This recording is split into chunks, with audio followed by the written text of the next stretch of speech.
이 글은 고유 이름에 대한 언어 철학자들의 논의를 정리하고 있는 글입니다. 언어 철학자들 중에서 누구를 이 글에서 다루고 있는지 여러분들이 찾아보았으면 합니다. 첫 번째는 의미 지칭 이론, 두 번째는 프레게입니다. 이 두 언어 철학자가 고유 이름에 대해서 어떻게 주장하고 있는지를 한번 살펴보겠습니다. 먼저 의미 지칭 이론입니다. 의미 지칭 이론에 따르면 고유 이름이 의미하는 바는 바로 그 표현이 지칭하는 것, 즉 지시체 자체라고 이야기하고 있습니다. 우리가 지시체라는 말은 보통 가리킨다 할 때 쓰는 표현이거든요. 가리키는 대상을 지시체라고 합니다. 해서 지금 의미 지칭 이론에서는 가리키는 대상을 뭐라고 한다? 고유 이름이 의미하는 것이다 라고 이야기하고 있습니다. 예를 들어 금성이라고 하는 고유 이름이 의미하는 바는 금성 자체인 것입니다. 우리 금성은 뭐예요? 태양계의 두 번째 행성입니다. 수금, 지화, 목토, 천의 명 중에서 두 번째 금성인데 금성은 뭐다? 그 금성 자체를 의미한다. 우리가 지금은 안 보이겠죠. 뭐 하여튼 그 금성을 의미한다라고 이야기를 하고 있습니다. 그래서 이거 한번 보겠습니다. 쭉 읽어 나가면 좋겠지만은 여러분들 이게 이해가 안 된다라고 하는 친구들이 많았기 때문에 이 부분 중심으로 한번 보겠습니다. 여기 보면은 샛별과 개밥바라기라는 두 고유 이름이 의미하는 바는 금성이라는 지시체로 동일하기 때문이다 라고 이야기하고 있기 때문입니다. 해서 지금 금성이라는 것과 샛별이라는 것과 개밥바라기는 태양계의 두 번째 행성을 지시하는, 가리키는, 의미하는 고유 이름이라고 볼 수 있을 겁니다. 자, 정리를 하면은요, 지금 누구의 입장에서는, 프레게의 입장에서는 금성이라는 고유 이름이 의미하는 것과 샛별이라는 고유 이름이 의미하는 것, 개밥바라기라는 고유 이름이 의미하는 것이 동일하기 때문에 1번과 2번 문장을 동일하다라고 볼 수밖에 없습니다.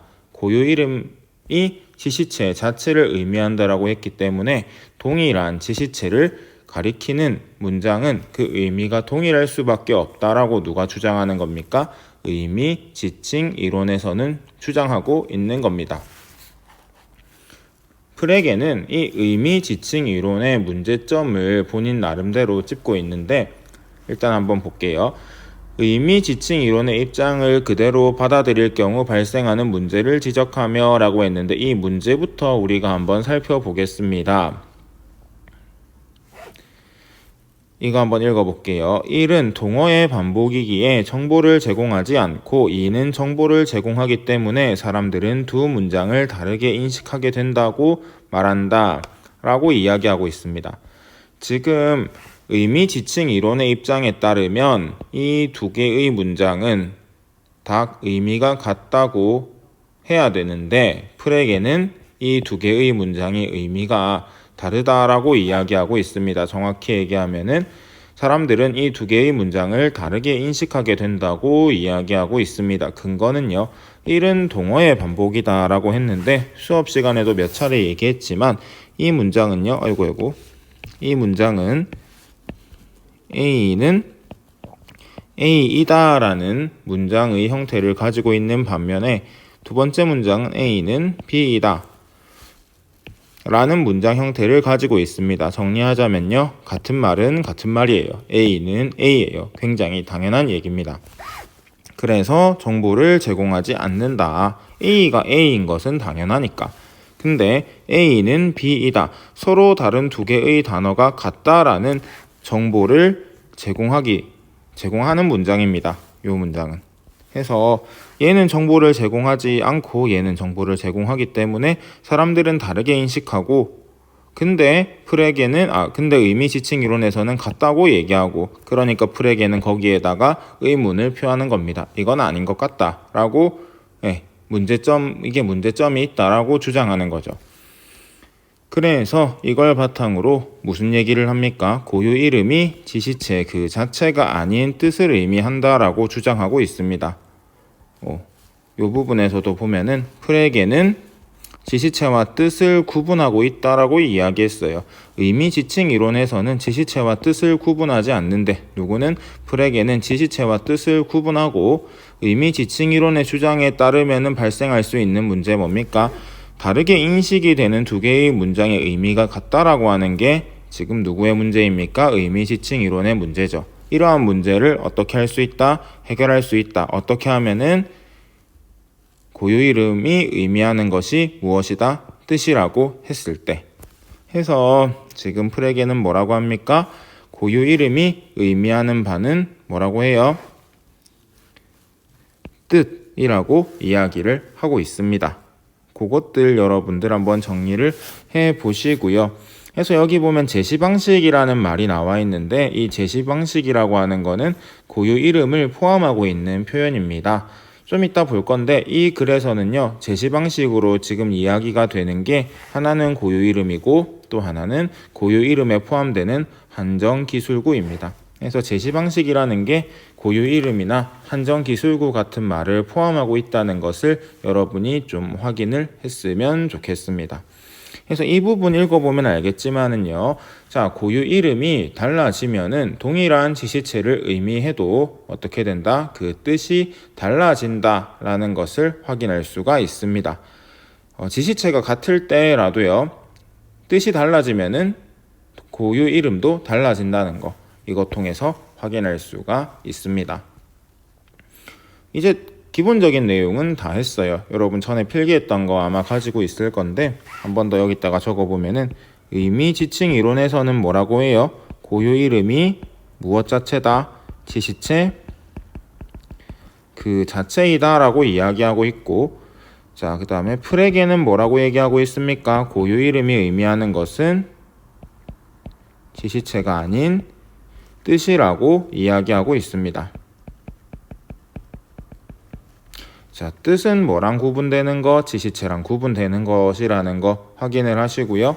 그래서 지시체가 동일할 때에도 뜻이 달라지면은 고유 이름이 달라지고 지시체가 같을 때 고유 이름이 달라지면은 뜻도 달라진다는 거 여러분들 기억을 했으면 좋겠고요.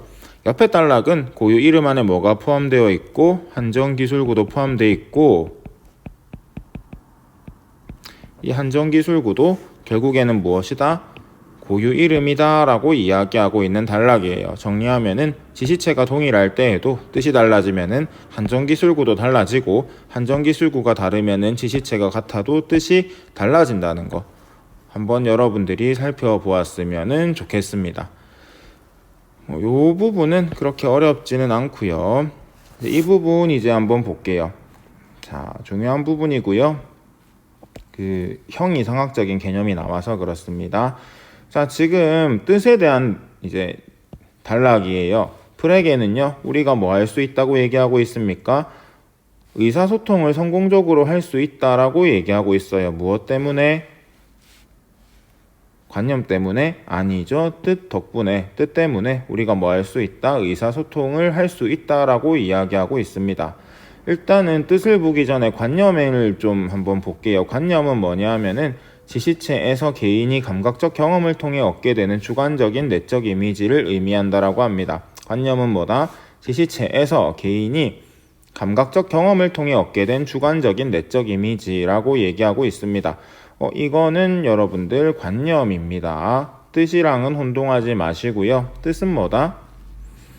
언어 공동체가 공유할 수 있는 객관적으로 합의된 재산이고요. 이게 있어서 우리가 뭐 할 수 있다? 성공적으로 의사소통할 수 있습니다. 뜻의 성격을, 뜻의 특징을 뭐 정의하자면, 뜻의 속성을 정의하자면 뭐 어떤 것이다? 공적인 것입니다. 반대로 관념은 사적인 것입니다. 개인적인 것입니다. 뜻은 어쨌든 뭐다? 공적인 것이기 때문에 우리가 어떻다? 성공적으로 의사소통할 수 있습니다. 만약에 뜻이 개인의 관념과 같다고 한다면 뜻은 사람마다 다르게 되고 의사소통은 성공적으로 이루어지기 어렵게 된다라고 하고 있습니다.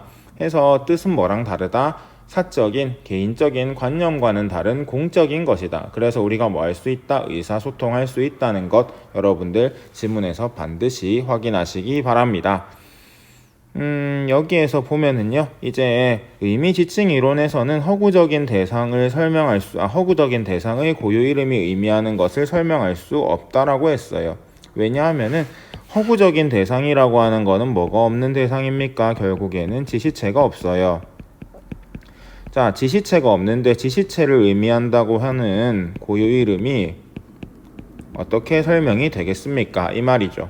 다시 얘기를 하자면은 의미 지칭 이론에서는 고유 이름이 지시체 자체를 의미한다라고 했는데 허구적인 대상의 경우에는 지시체가 없다라고 이야기를 했어요. 왜 그렇냐? 지시체라는 건 우리가 가리킬 수 있는 대상인데 이 가리킬 수 있는 대상이라고 하는 것은 우리가 눈으로 보고 손가락으로 가리킬 수 있어야 돼요. 그러려면은 얘가 이제 실제적으로 존재를 해야 되는데 감각적으로 경험을 하기 위해서는 실제적인 존재가 필요한데 실제적인 존재의 반대말이 뭐기 때문에 허구적인 대상이기 때문에 허구적인 존재이기 때문에 얘는 감각적으로 경험할 수 없고 지시체가 될 수가 없어요. 지시체가 될 수가 없는데 지시체 자체가 고유 이름을 의미한다라고 했으니까는 말이 안 맞는 거죠. 의미 지칭 이론자들이요. 해서 의미 지칭 이론에서는 설명하지 못하는 건 뭐다? 허구적 대상의 고유 이름이 의미하는 바. 왜요? 그러니까 의미 지칭 이론에서는 고유 이름이 지시체 자체를 의미한다고 보기 때문에 그렇습니다. 여기까지 보면은 됐어요. 반대로 참 풀에게는 지시체 자체가 아니라 고유 이름이 의미하는 것이 뜻이기 때문에 허구적인 대상도 뜻이 있으니까는 뭐 할 수 있다, 설명할 수 있다라고 보고 있습니다. 그게 19번의 답이겠죠. 19번의 답일 겁니다. 확인을 하시면 될 거고요. 정답 풀이를 잠시 하면은요. 뭐 이거는 더 설명 안 해도 알 겁니다. 나머지가 왜 안 되는지는 살펴보시고요. 자, 17번 같은 경우도 우리가 지시체고, 자, B하고 C는 관념하고 뜻을 구분하는 건데 이 부분에 보면은 모두 같았다. 서로 다른 공적인 것, 사적인 것, 뜻, 관념으로 구분할 수 있습니다. 자, 답이 3번이 안 되는 거는 의사소통이 가능한 거는 뭐 때문이다? 개인의 내적 이미지인 관념이 아니고 뭐 때문이다? 뜻 때문이다 라고 했던 것 좀 기억을 해주시고요. 19번은 아까 풀이해서 알겠지만은 뭐 때문에 고유 이름이 의미하는 바를 지시체 그 자체로 보기 때문에 그렇습니다. 이 부분 여러분들이 마지막까지 확인을 했으면 좋겠습니다. 자, 이것으로 고유 이름 영상을 마치겠습니다.